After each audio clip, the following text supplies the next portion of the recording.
नाजरीन, ये जो शख्स आप स्क्रीन पर देख रहे हैं इनका नाम साजिद है और ये जौहर टाउन लाहौर के रिहायशी है। पिछले दिनों इनकी 15-20 सेकंड की एक वीडियो इतनी वायरल हो गई कि कुछ ही देर में करोड़ों लोगों ने उस वीडियो क्लिप को देखा। उस वीडियो में उनके अल्फाज का चुनाव कुछ अच्छा नहीं था, लेकिन आप सबको पता है कि पाकिस्तान के हालात कितने ख़राब है। हर बंदा तंग है, महंगाई से, जुल्म सितम से, पेट्रोल महंगा, बिजली महंगी, गैस महंगा, बेरोज़गारी। ऊपर से चाचा साजिद उस वक्त घर जा रहे थे और लाहौर, जिसको पंजाब हुकूमत ने पेरिस बनाया हुआ है, उसके सड़कों पर 3-3 फुट पानी बह रहा था।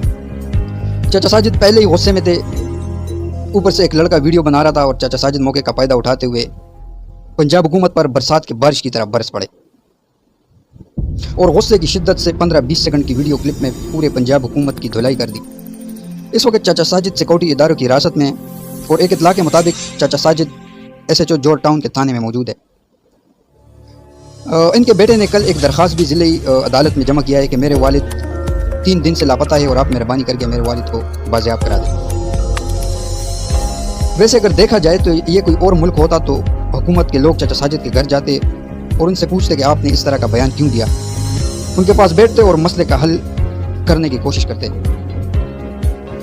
बजाय इसके कि आप मार पीट करके उनसे अपने हक में बयानात रिकॉर्ड करवाते। बहरहाल हम पाकिस्तान में रहते हैं, किसी भी वक्त कुछ भी हो सकता है। अपना मौक़िफ़ ज़रूर आगे पहुंचाना चाहिए, मगर अल्फाज का चुनाव हमेशा तहज़ीब के दायरे में रहकर अदा करने चाहिए। तो दोस्तों, वीडियो को लाइक करें, चैनल को सब्सक्राइब करें, लाइक शेयर और कमेंट ज़रूर किया करें। अगली वीडियो तक के लिए इजाज़त दीजिए। अल्लाह हाफ़िज़।